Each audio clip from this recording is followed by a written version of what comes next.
Conhecer e saber que não somos nada, isso ainda não é ser humilde. Isso é simplesmente não ser tolo, diz São Francisco de Sales. Há alguns domingos, nós começamos uma série de reflexões sobre a virtude da humildade, tomando por fundamento a escada da humildade de São Bento, que consiste na descrição que São Bento faz em sua regra monástica de 12 estados de alma distintos, nos quais o monge deve avançar a fim de atingir a perfeição nessa virtude. Mesmo que nós não estejamos submissos a uma regra religiosa, nós podemos tirar muito fruto da escada da humildade de São Bento, não apenas para a nossa vida particular, mas também para a nossa vida católica no apostolado. Afinal de contas, lá onde existem muitas faltas contra a caridade, é porque existem muitas faltas contra a humildade. A razão disso, caros fiéis, é muito simples. A humildade dispõe a nossa alma para a caridade. A humildade nos prepara para receber a caridade, na medida que ela remove os obstáculos da nossa alma. E esses obstáculos são a soberba e suas filhas. Então, a humildade é como uma virtude de alicerce. Ela é o fundamento do edifício espiritual, de maneira que o edifício só pode subir e avançar se os alicerces forem sólidos e estáveis. Em outras palavras, quanto mais sólida a humildade numa alma, mais a caridade se desenvolve e produz frutos. Nós já sabemos que o primeiro degrau da escada da humildade de São Bento consiste no temor de Deus, pelo qual um cristão percebe, sob a luz da graça, que ele vive como se Deus não existisse, afundado em pecados graves, sem se preocupar com o dia do juízo. No segundo degrau, o cristão aprende a não amar a própria vontade, ou seja, o cristão começa a fazer mortificação, a fim de combater as raízes que o pecado depositou em sua alma. Em seguida, no terceiro degrau, o cristão recebe uma luz particular da graça, pela qual ele deseja imitar nosso Senhor em sua obediência, a fim de cumprir a vontade de Deus, mais por amor do que por temor. Porque assim como o pecado entrou no mundo por um ato de desobediência, a nossa santificação consiste num retorno a Deus pela obediência. Obediência sem reservas à sua vontade. Até o terceiro degrau, o cristão fez tudo o que estava a seu alcance para desenraizar o orgulho de sua alma.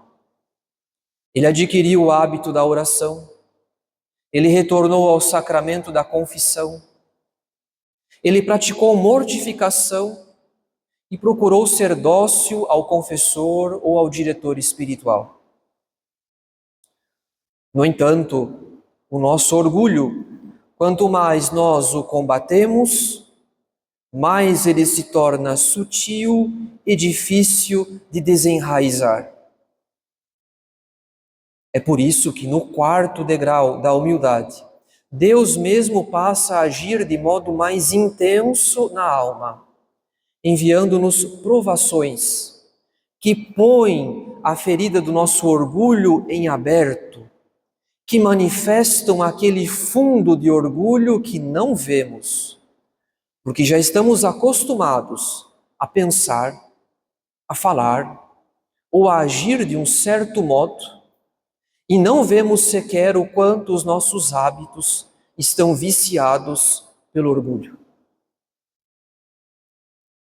Essas provações que a providência nos envia podem ser, como ensina São Bento, coisas duras, difíceis, que mortificam a nossa sensibilidade, coisas contrárias, que mortificam a nossa vontade própria, ou então as injúrias, que mortificam o nosso juízo próprio, porque assim percebemos que o juízo das outras pessoas sobre nós é muito diferente do juízo benévolo que fazemos de nós mesmos. Portanto, o quarto degrau da humildade, como já sabemos, consiste em abraçar a paciência, guardando o silêncio, suportando tudo sem esmorecer nem recuar. Porém, guardar o silêncio durante as provações não é nada fácil. Porque enquanto nós sofremos, somos invadidos por uma multidão de maus pensamentos, de todas as espécies. Pensamentos contra a caridade, contra a humildade, contra a mansidão, contra a castidade, contra a obediência e assim por diante. É por isso que o quinto degrau da humildade consiste em revelar ao Pai espiritual, por meio de uma humilde abertura de coração, todos os maus pensamentos que se apresentam à alma e as faltas que teriam sido cometidas secretamente.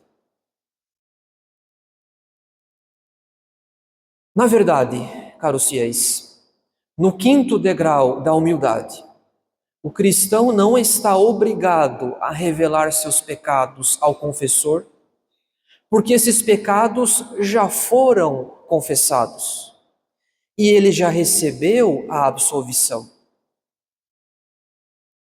No entanto, o cristão sente uma verdadeira necessidade de abrir o seu coração a um pai espiritual, ou seja, ao confessor ou diretor espiritual.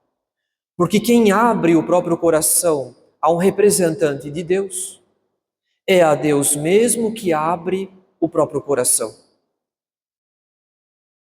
Então, no quinto degrau da humildade, o cristão sente uma verdadeira necessidade de revelar ao seu pai espiritual tanto aqueles maus pensamentos que atormentam a alma, quanto os pecados secretos, isto é, aqueles cometidos apenas em pensamentos, ainda que devidamente confessados.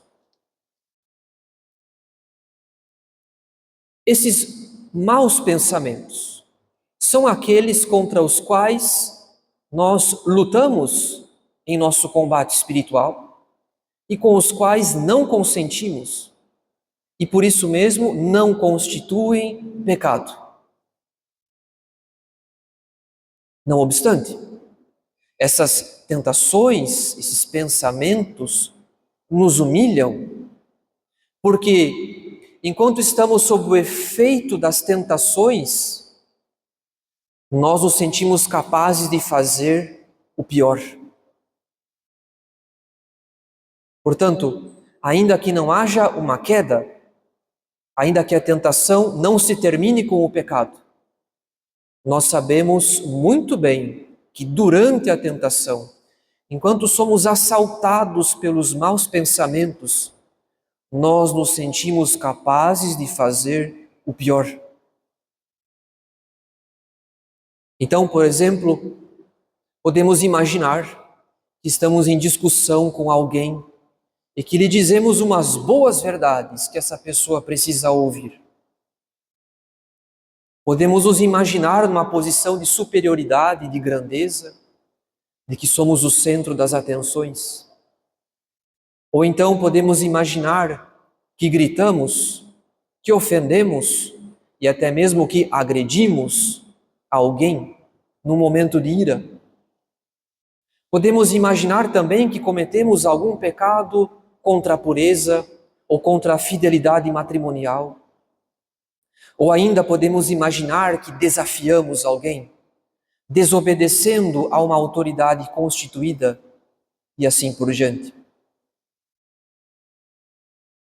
Em todas essas tentações, nós existimos, com o auxílio da graça, nós não consentimos, nós não caímos em pecado, pelo menos não em pecado grave, mas essas tentações, esses maus pensamentos nos atormentam, porque eles revelam o nosso fundo mal, a nossa miséria, a nossa malícia, porque nós nos sentimos capazes de fazer o pior sob tentação.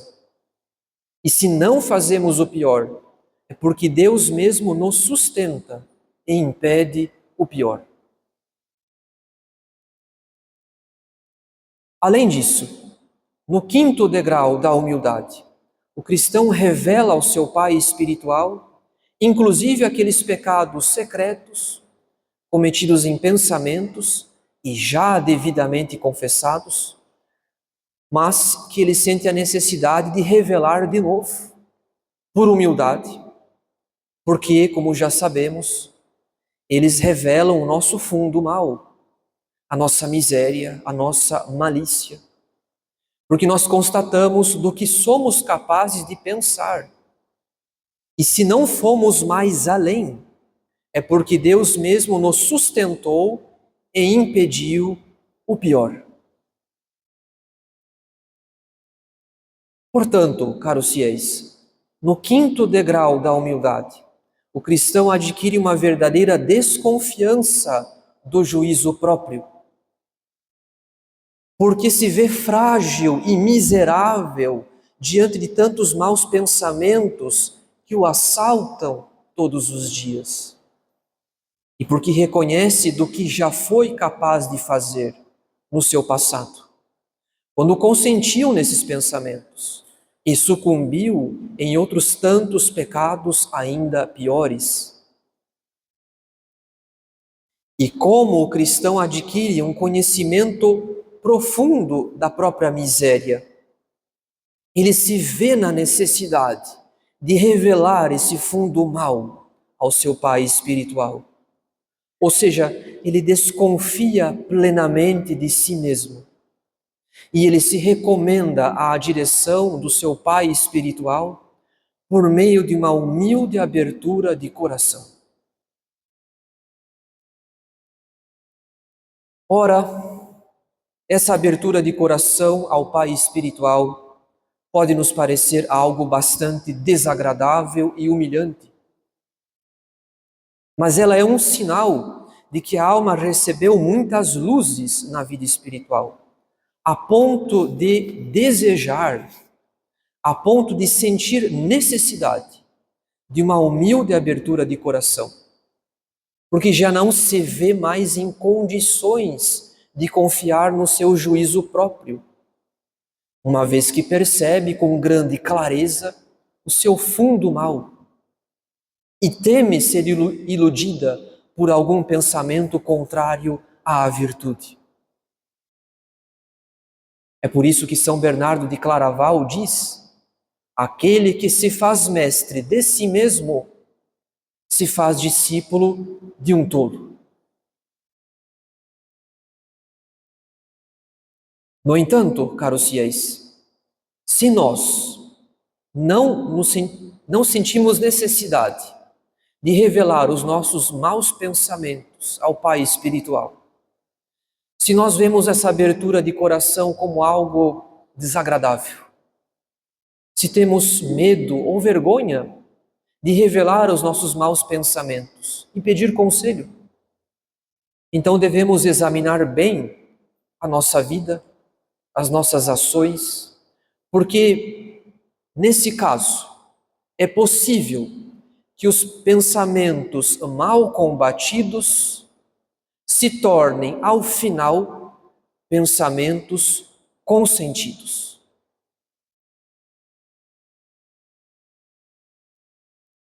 Na verdade, caros fiéis, a abertura de coração é sim uma humilhação, mas uma humilhação que nos alcança a graça de vencermos esses maus pensamentos. Por quê? Quando o inimigo é descoberto, o veneno da tentação perde a eficácia. Então, se evitamos qualquer abertura de coração, a consequência, caros fiéis, é que nós nos habituamos aos maus pensamentos e já não os vemos como tão maus assim. Pouco a pouco nós nos habituamos e damos até mesmo razão aos maus pensamentos, pois nos convencemos de que certos pensamentos fazem sentido e de que não são uma desordem. Portanto, caros fiéis, nós não temos escolha. Ou combatemos os maus pensamentos, ou eles se tornarão o fundo da nossa consciência, porque nos habituamos com eles e já não vemos assim a sua malícia e a sua desordem. Mas, enquanto o cristão que avançou até o 5º degrau da humildade sente uma verdadeira necessidade de revelar os seus maus pensamentos ao Pai espiritual por meio da abertura de coração, nós, pelo contrário, nós não revelamos ao Pai espiritual os nossos pensamentos.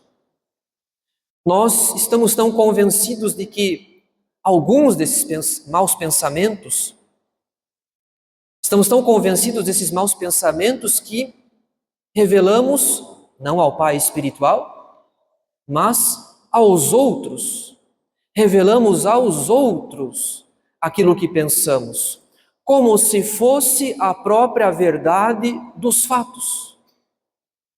E assim caímos no vício de levantar suspeitas e juízos temerários sobre o próximo.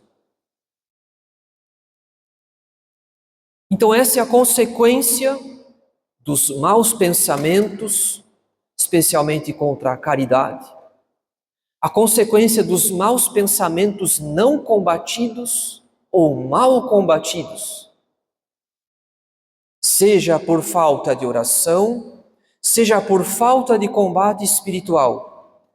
Nós os habituamos aos nossos maus pensamentos. Eles se tornam o fundo da nossa consciência.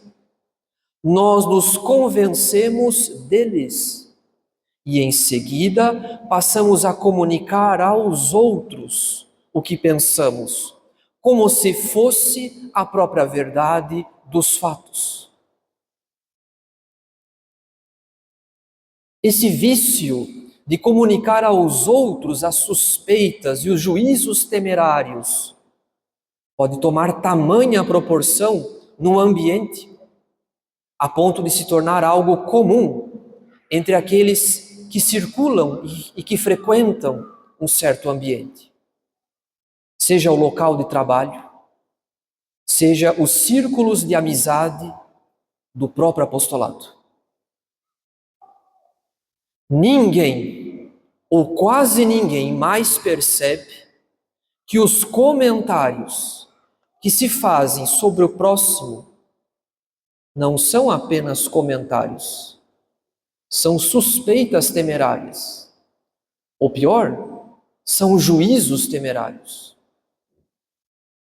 E além de levantar suspeitas ou juízos temerários sobre a conduta do próximo, nós podemos comunicar também os nossos afetos sobre aquela pessoa. Ou seja, nossa raiva, nossa indignação, nosso desprezo. E isso sem nenhuma necessidade de que os outros saibam o que pensamos, o que sentimos, simplesmente porque nós ruminamos esses maus pensamentos a tal ponto que externalizamos aos outros aquilo que deveria ter sido combatido e manifestado apenas ao confessor ou diretor.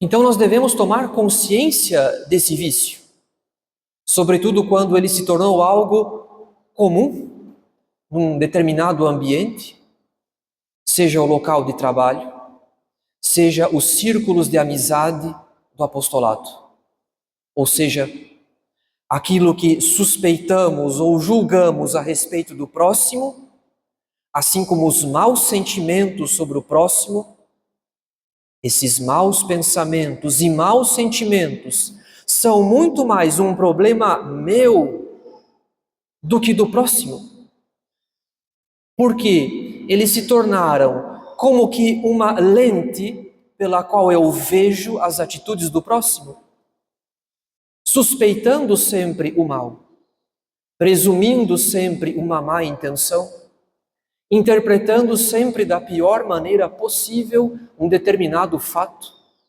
alimentando maus sentimentos e desejando que todos pensem e sintam o que eu sinto por aquela pessoa. E como os maus pensamentos não combatidos se tornam ao final pecados contra a humildade, porque nos arrogamos o direito de julgar o próximo, é inevitável que a caridade também sofra prejuízo, seja em nossa alma, seja no ambiente onde nós externalizamos os maus pensamentos. Porque não nos esforçamos para guardar silêncio sobre aquilo que ninguém deveria saber, exceto o nosso confessor ou diretor. Pelo contrário, ao invés de guardar silêncio, queremos influenciar o juízo dos outros. Queremos que os outros também sintam raiva e indignação por uma certa pessoa. Estamos de tal modo convencidos da malícia do próximo que não vemos a nossa própria malícia, porque o orgulho nos cegou. Portanto, caros fiéis, é impossível que a caridade progrida em nossa alma e em nosso apostolado se estamos sempre ocupados com os outros, suspeitando e julgando as atitudes do próximo, externalizando os maus pensamentos e os maus sentimentos, a fim de que os outros pensem e sintam como nós pensamos e sentimos. A caridade só pode progredir se nós nos ocupamos de nós mesmos, ou seja, de nossa própria miséria, do nosso fundo mal, da nossa malícia. Porque quando adquirimos uma viva consciência da nossa própria fragilidade, nós nos vemos numa absoluta necessidade da misericórdia de Deus. Então, esse é o cerne da questão, caros fiéis. Nós conhecemos o nosso fundo mal. Nós nos vemos numa absoluta necessidade da misericórdia de Deus.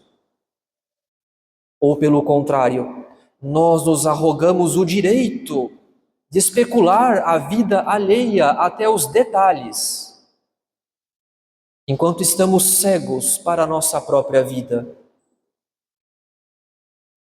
Portanto, caros fiéis, não nos ocupemos mais da vida alheia. Não pensemos mais sobre o próximo, porque temos muito ainda a descobrir sobre a nossa própria vida, o que será certamente uma grande graça se soubermos pedi-la. Em nome do Pai, e do Filho e do Espírito Santo. Amém.